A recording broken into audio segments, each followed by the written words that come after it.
So, I was watching Laura Law on her channel. And she was doing a scratch-off lottery ticket. And it inspired me and made me want to do one of my own. So I picked one up. It's this one here. The Carolina Black. I've never done this before. I think I've only done one other scratch-off in my life. But anyway. I have no idea what the prizes are. Apparently there's 12 different prizes. And there's a bunch of stuff on the back that I just don't have time to read. I had $5, so I picked up a ticket. If this wins anything...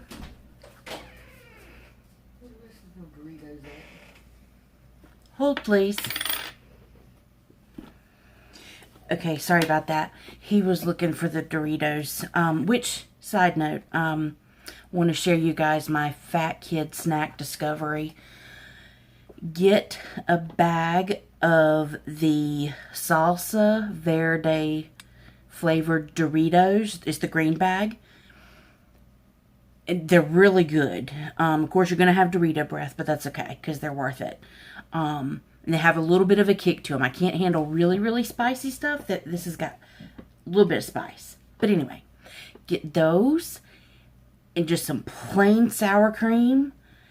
And like just lightly dip the chip in the sour cream. Don't like scoop it up, you know.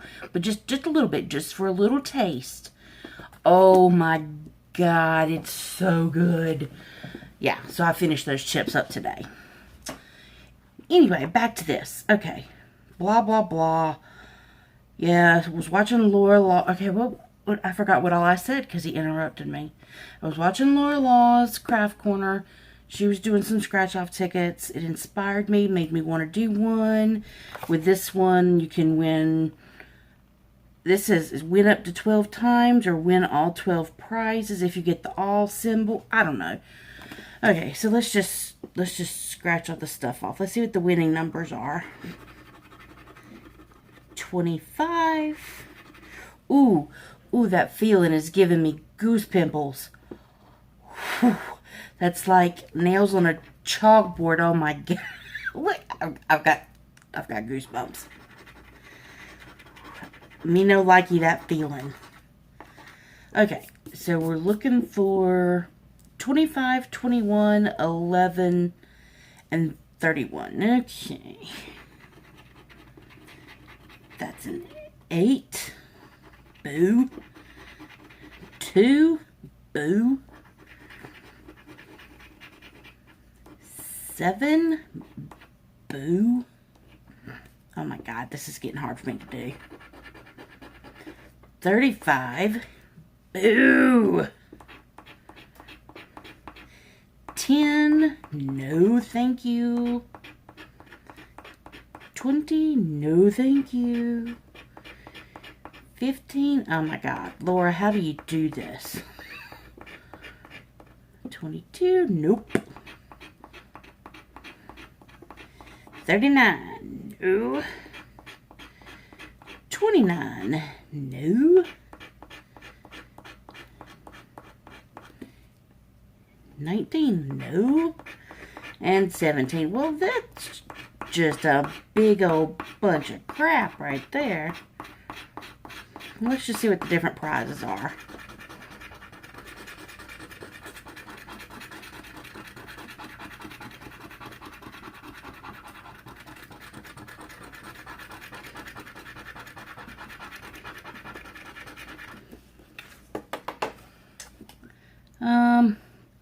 $20, $400, $5, $20, 1,000, 5, 50, 250,000.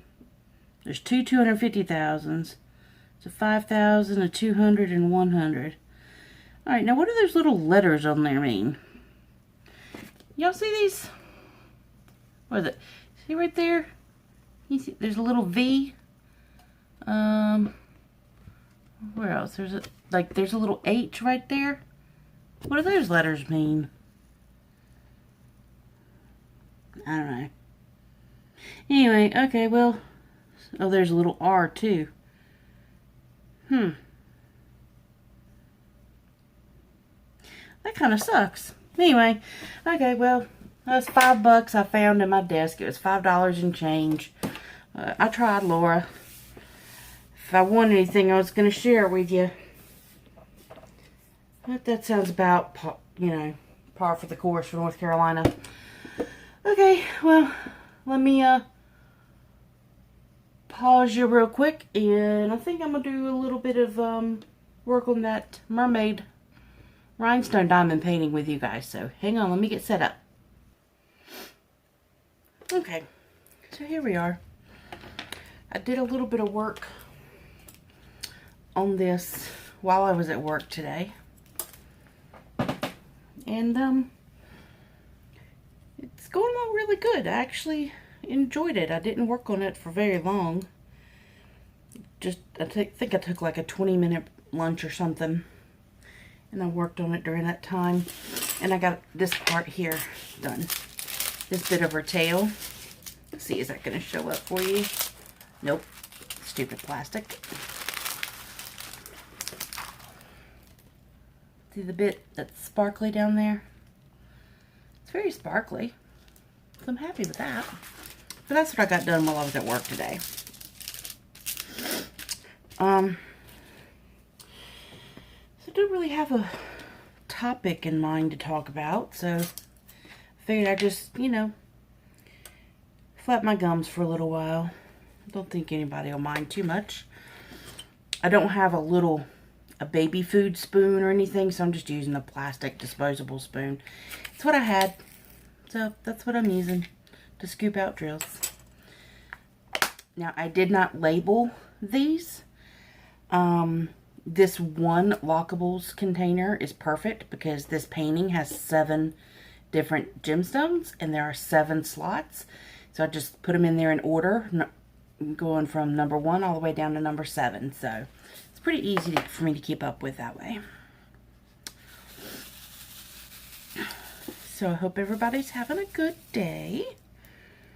Whatever day you happen to be watching this. This is Tuesday, July the 8th. I think. The 8th, yeah.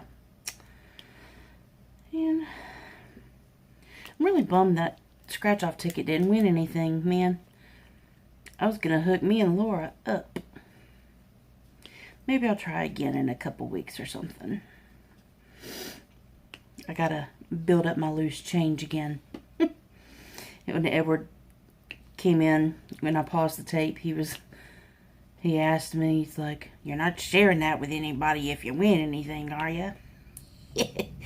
Oh, I had to break his little old heart. But, oh well. Now I'm sad, but that's okay. Laura, we're going to get you your boat with a gate.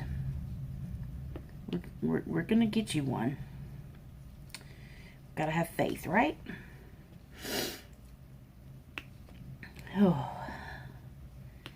My allergies are kind of flaring up again for some reason. Today wasn't as hot as it has been the last couple weeks, luckily, so I'm thankful for that. I just wish the pollen would calm down. But I guess that's just the hand I was dealt, right? So let me see. I did have something that came to mind. I can't remember what made me think of it, but anyway, when I was messaging back and forth with Becky from Becky's Madness for Diamond Painting, whatever had just happened that made me think of it, I told her, I was like, maybe I should tell my story of this particular incident that I lived through years ago. And then I was like, I don't know, it's kind of, I don't remember all the details, and it felt kind of crazy and everything. But she's like, no, do it, talk about it. It was the time that my house got ransacked by the police and they were looking for drugs. Shocker. Yes, people, I have a past. I have lived a life. Not necessarily the best life, but,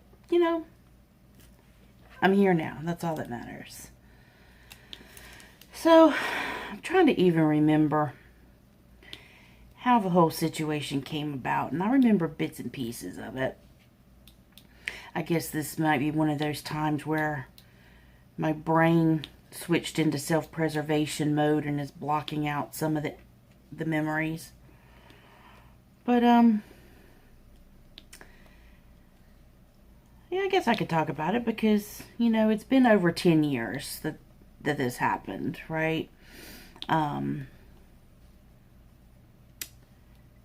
know I've made mistakes in my life along the way, and a lot of the mistakes that I made were just, it really chalks up to bad judgment, bad decision making. Like, I love people and I want to help people. I have a kind and, you know, giving spirit, and, you know, I want people to be happy.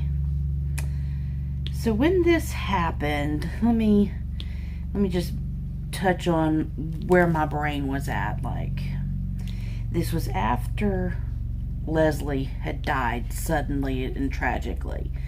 So I was not in the best state of mind, you could say. I was just getting into my I don't care what happens to me phase. Like, I don't know how else to put it. I literally did not care what happened to me. Because he was gone. He was my world, and he was gone, and so I was just like, whatever. I don't care about anything anymore, you know? I moved into my house, this house that I'm in right now. And, you know, I was still working my job. I worked at the local newspaper. And one of my coworkers, I graduated school with her oldest son. And my coworkers and I, we were going out to one of the restaurants here in downtown for their karaoke night, and like $5 margarita pitchers or something like that. Anyway, they convinced me to go out with them, so I was like, okay, I'll go out. Well, her son that I graduated with was there, so we reconnected, and you know, just chit chat a little bit, caught up, you know, what we'd been doing since high school and everything. And anyway, it was strictly a friendship thing, you know. It wasn't anything romantic, no relationship type stuff. It was a friendship level. And then through him, I was talking about how, you know, I needed to get my grass cut. I didn't have a lawnmower, so that's one thing I did not prepare myself for with home ownership, was the maintenance part of it. The maintenance of owning a home sucks. But I needed my grass cut, and it came up in a conversation with him somehow. So he was like, "Oh, that's what my brother does." He was like, I'll have him get up with you and, you know, get you hooked up." I was like, okay, cool. So after, you know, I don't know if it was a phone call or text message or whatever with his brother, but anyway, set it up for him to come over here and cut my grass and weed eat and all that good stuff. So from that meeting, I became friends with his brother. Well, after a period of time, probably a couple of months, you know, I had started hanging out with him, and then met his friends. So not the friend that not the brother that I graduated high school with. Not that son of my coworker, the brother that was cutting my grass. met his friends, which actually, come to find out, they were friends with both of the brothers. But anyway, it's irrelevant. But that's how the door got opened for me, and I got introduced to drugs. I don't want to get into a debate on what drugs are good and what drugs are bad and all that. I'm just saying right now, in this state of North Carolina, all drugs are illegal. So that's how I've kind of got to live my life, is that it's all illegal, regardless of my personal opinion. So there was nothing major hardcore like, you know, meth or heroin. It was marijuana. And then twice, full disclosure, twice I did take ecstasy. And the other substance that was involved in the situation was cocaine. Now, I have never, and plan to never, use cocaine. I don't want to go skiing, so to speak. So anyway, those are the substances involved. Now again, I'm in my I don't care attitude, my frame of mind. I don't care what happens to me. Like, I'm good if I die. I'm not going to kill myself. I'm not going to self-harm. But if I get in a car crash on my way home from work, so be it. So I was doing some really careless and stupid things. You know, this is happening right after the period of time. No, it's not. That was before my bar hopping days. So that's another story I'll have to tell y'all sometime. So anyway, we're all becoming friends in this group of, whether you want to call them drug addicts, drug users, dealers, because not everybody actually did the drugs. Anyway, they were involved on some level. Come to find out that the lawn maintenance brother got kicked out of their family home because of the drugs. Well, I still care about people. He didn't have anywhere to go, or so I was told. So I let him come stay with me. That was a mistake right there. But you know what they say about hindsight. Everything was okay for a little while. You know, he kept me company. At least I wasn't on my own. And in the state of mind I was in, it did make me feel better that I had someone here.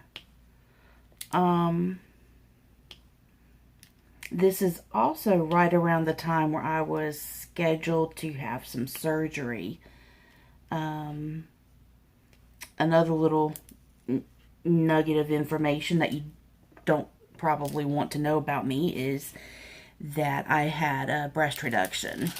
So that was the surgery that was getting ready to happen while all of this other stuff was going on. So I had a lot on my mind. I felt this responsibility to look after this young person who now found himself homeless, even though it was his own doing. Whatever. So I had him in the house, felt responsible for him, didn't care about myself too much, but I was still going to have some surgery to maybe at least make my back pain go away or ease up a little bit. And I wasn't doing the best at work. Like, I just kind of wasn't feeling my job. So after, say after a month of him living here, things started to change. And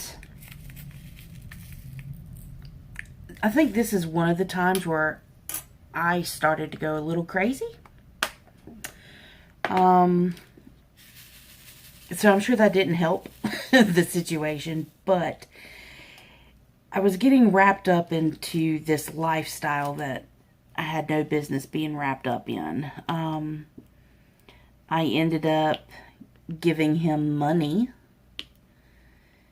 I bought him a cell phone because the one he had got taken away. And of course, he had to have a cell phone because that's how he was conducting his drug business.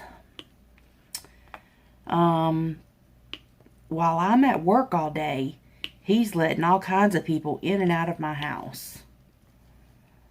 And so not only did I give him money, like I was footing the bill for food for all these people. Like there was one time I went grocery shopping at Walmart. I spent $300 on groceries and like ran out of food within 3 or 4 days. So that's how quickly I was burning through the cash. And I say I was doing it because I was. It was my money. It was in my control. But I was letting them take advantage of me and my situation. And this hurts my stomach. And I feel ill when I'm just thinking about it. But I lost, because of my actions during this time, I lost probably about $40,000. You heard me right. 40,000. So I really, really hate myself for that. That's one of the things I've got to forgive myself for. Because from where I am sitting now, like, my life could be so much different. So could Edward and Kendall's lives. They could be so much different for the better. But it is what it is. I did what I did. What happened, happened. And here we are. So anyway.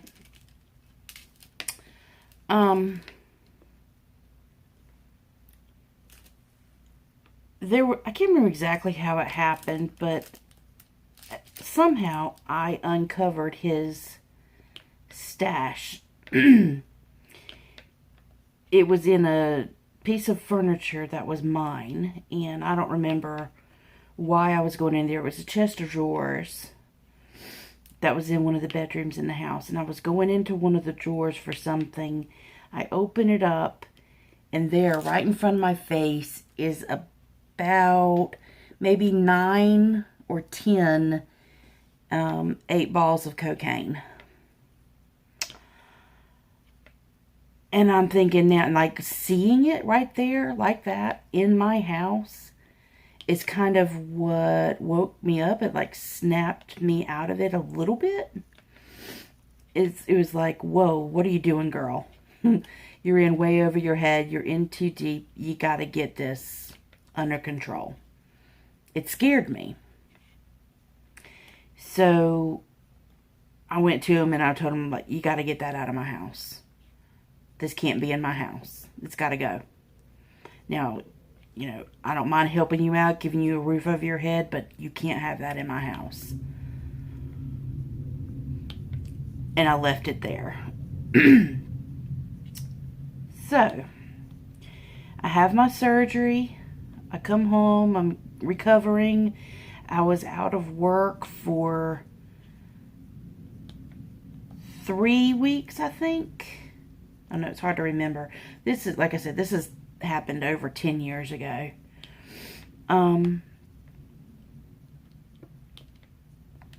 Oh, and I failed to mention that also during all this time, I had my car. I would get up in the morning, go to work. When I would come home from work, he'd take off in my car. Again, I let him. It's my fault. But he was using my car. It was a 2000, that gives you an idea of when this happened. The car was a 2005 Toyota Camry. When I got it, it was brand new, and it was a lease, okay? Now, y'all know with automobile leases, you've only got a certain number of miles you can drive that bad boy until you are penalized. Well, with all this driving around and gallivanting, doing who knows what all over God's country that he was doing in my car, I definitely went way over the mileage I was allowed, right?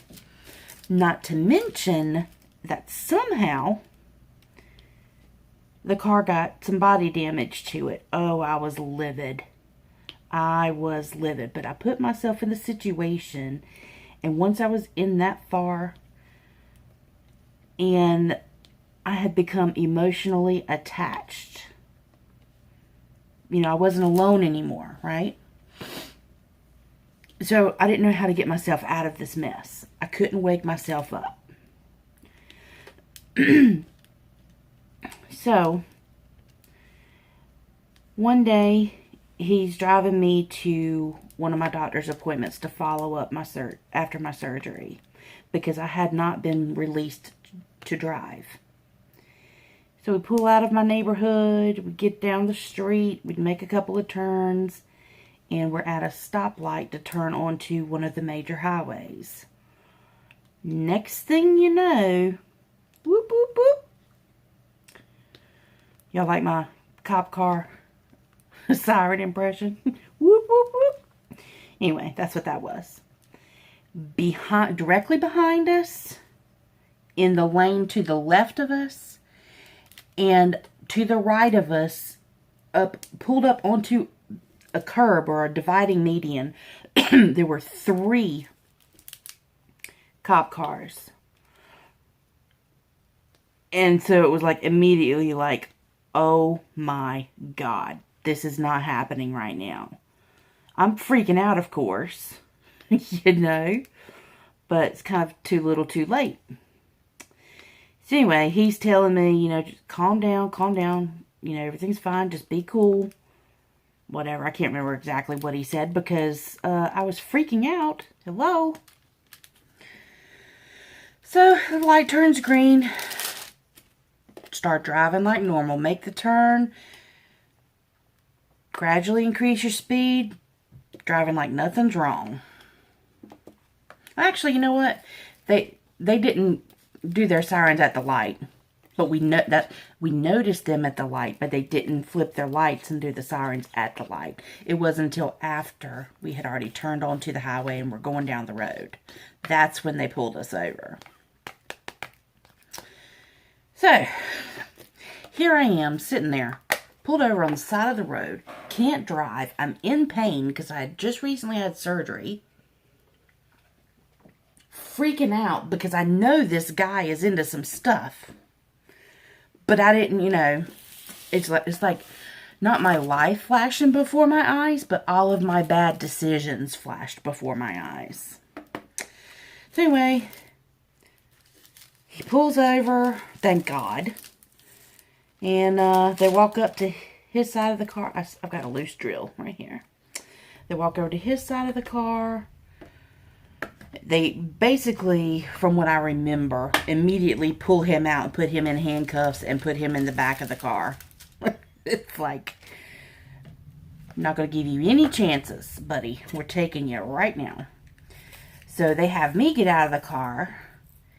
They did not search me because there was no female officer there. Maybe they did pat down like my pockets or something. I don't remember. But they couldn't do like a full-on search. Anyway, I was freaking out, you know.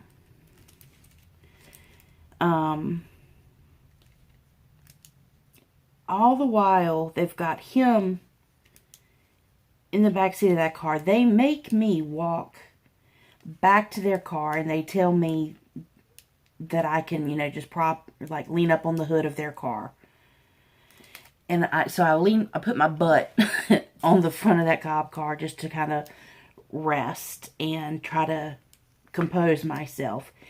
And the car starts shaking back and forth. And it's because this fool was sitting there in handcuffs in the back seat of this cop car, and he's rocking the car back and forth. What he was doing was trying to get my attention. But I was like, I am not talking to you right now because I'm not playing around with these police. Like, no, thank you. I'm going to do every single thing they tell me to do. So, they go through my car. They search my car. They didn't find anything in my car. While we were out that day going to my doctor's appointment, I was going to needed to go to the bank to make a deposit. I had some cash.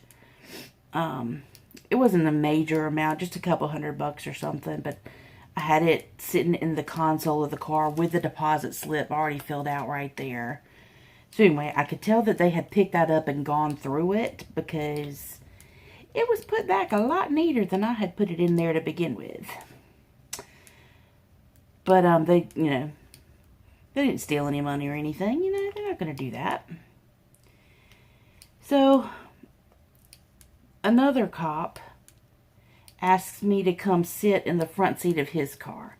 Now, by this time, there were those 3 cars that had pulled us over, and I think 2 or 3 more had shown up.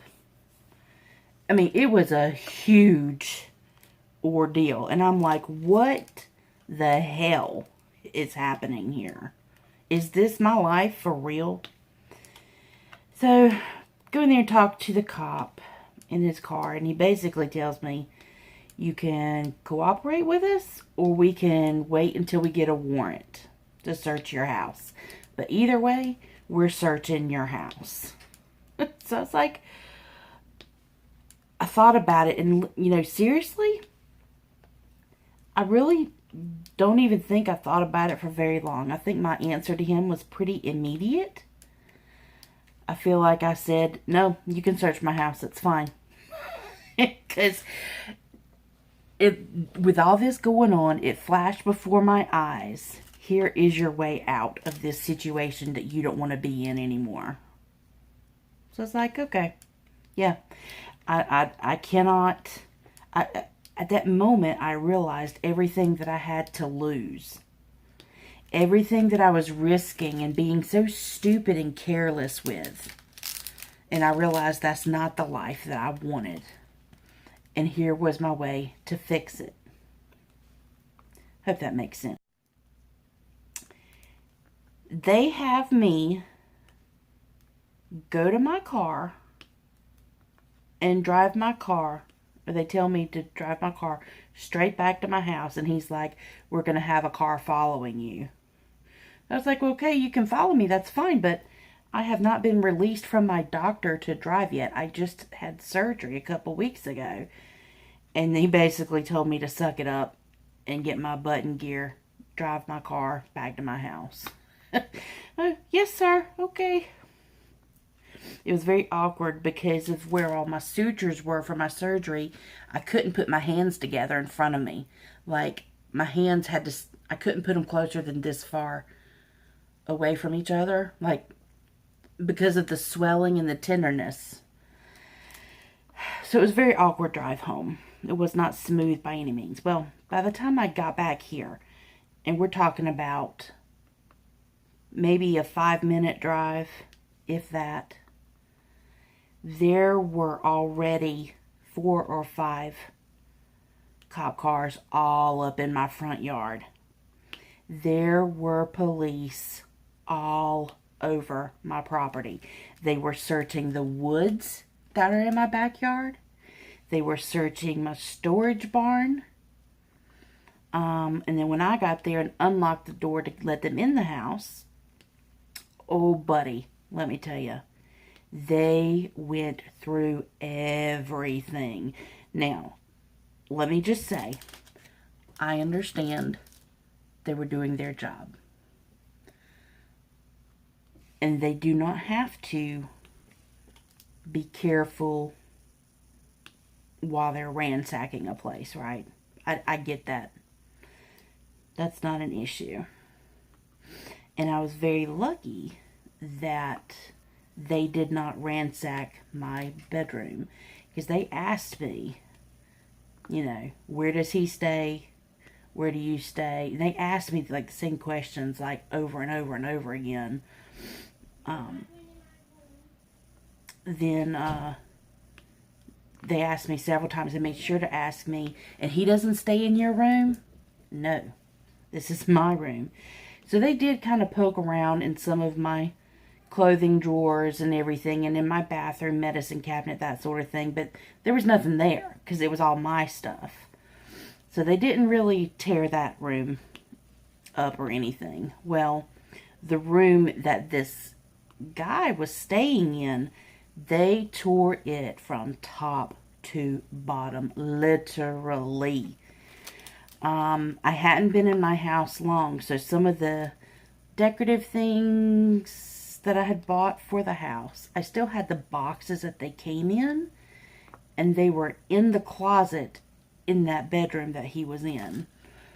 Boy, when those cops left, I went and I looked, and the whole floor of that bedroom was covered with those boxes, and they weren't even, some of them were crushed, some of them were torn. It was like Christmas morning without the presents. It was just a mess. They kept looking at the front coat closet and asking me, this isn't a 2-story house? I guess my house does look like it could be 2 stories because the lot is sloped. One end of the house, the bricks are so tall, like the bricks of the house are almost as tall as I am. But the other end of the house, like there's maybe like 3 bricks. So it's a huge difference in height there. So they were thinking it was a 2-story house. And they kept looking around that coat closet thinking it was a staircase. But anyway, they came to me and showed me what they found. And all I could do was be honest with them, which I was. And I told them, like, yes, I knew he had that here, and I told him to get rid of it. I told him that I could not have that in my house. And I'm very blessed because I know, or I'm positive, I could have gotten in trouble for that. Because that was in my house. But luckily, these police officers were very kind to me and understanding. It also helped, I think, that I used to know quite a few police officers, but I don't really know them so much anymore. But the officer that pulled me into his car to talk to him on the side of the road, I asked him if I could request that one of my friends who's a police officer be at my house when they do the search. Just so I have somebody there, not to advocate for me. That's not what I'm saying. It's in case they say something to me that I don't understand, he could really break it down and explain it to me because he knew me, right? So anyway, they told me, yeah, well, he's not working today. He's off duty, but we can we can ask dispatch to get a hold of him, blah, blah, blah, whatever. So when I was able to talk to my friend on the phone, he told me, yeah, he'd be happy to come over, be there for me, support, whatever. But they started searching before he even got there, which was fine. But he was a great help. He was able to kind of, I guess vouch for me in a way. But I feel awful that I kind of broke his trust as a friend because I had let myself get into that situation. I was ashamed, embarrassed, disappointed, mad at myself. Which, as I said earlier, you know, I'm still dealing with some of those types of feelings. So I try not to think about it too often.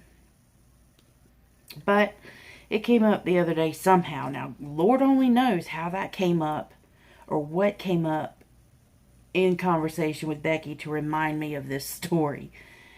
So, anyway, end of the story. He spent a few days in jail.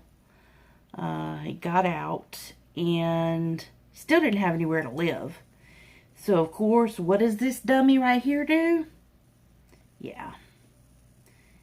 He stayed here for a couple more weeks, maybe, after that. And I can't remember what my final straw was. But let me tell you, I hit my final straw. Something happened and I'd had enough. And I told him that he had to get out. Like, you can't stay here no more, boo-boo. You got to go. I had all his stuff, all his clothes and everything, like, piled up on the table, waiting for him. So all he had to do was step 2 steps inside the back door, grab his crap, turn around, and walk out. Now, he had so much crap, it was going to take him a couple of trips in and out of the house, but at least it was all just right there. Well, he didn't trust that I had put it all there together. I guess, you know, his criminal mindset was assuming that everybody's going to steal from him.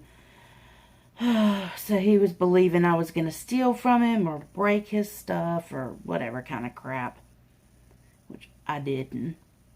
But what he decided to do was, as a last middle finger to my face, a big F-U, the cell phone that I was paying for, that I bought for him, he took it and as hard as he could, threw it out my back door and into the woods and said something to me, basically saying, you know, you can use some exercise to get your fat ass out there to go find it, or something really, really mean and really, really uncalled for, you know. But that's that type of mentality that he had. I don't know for a fact that he is a sociopath, if that even fits, but he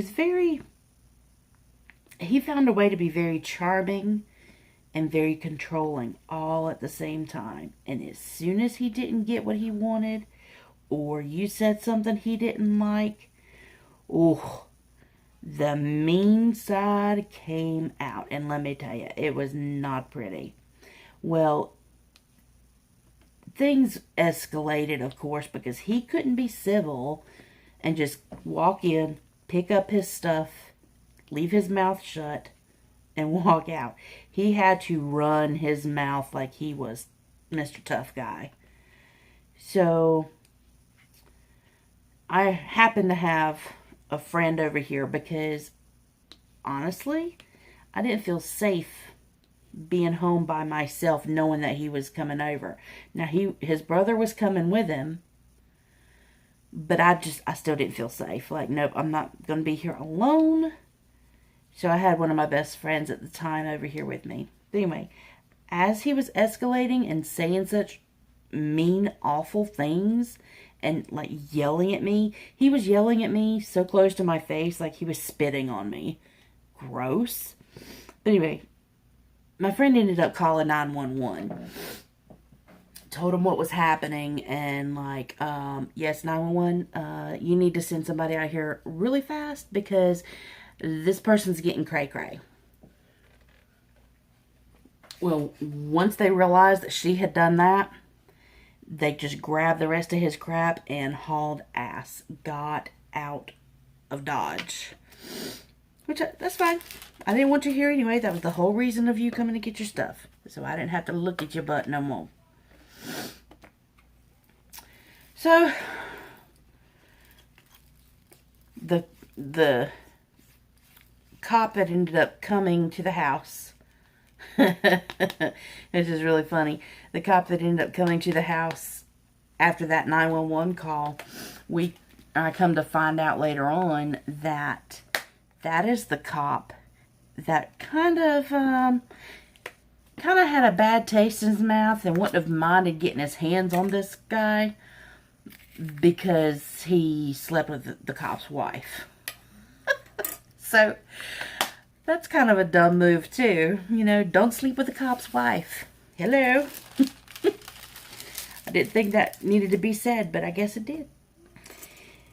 So anyway, eventually life kind of got back to normal. I don't know that I ever spoke to either one of the brothers again after that. Maybe I did once or twice, but I think by the time that came back up again, or I saw them, maybe I ran across one of them on social media or something. You know, I had kind of moved on to a different space in my life. I wish them well with whatever they're doing. I know one of the friends that I met through them, one of their homeboys, I know he is now happily married. He has a son.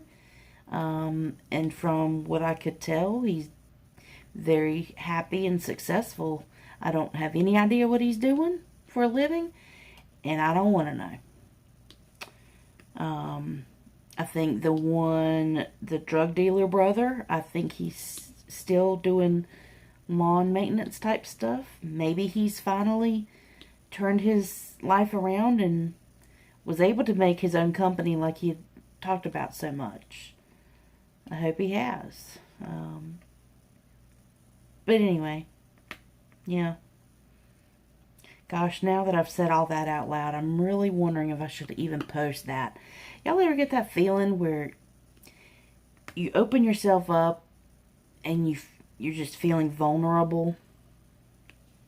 Yeah, I'm feeling pretty vulnerable about all that because, I don't know, that was a dark time for me.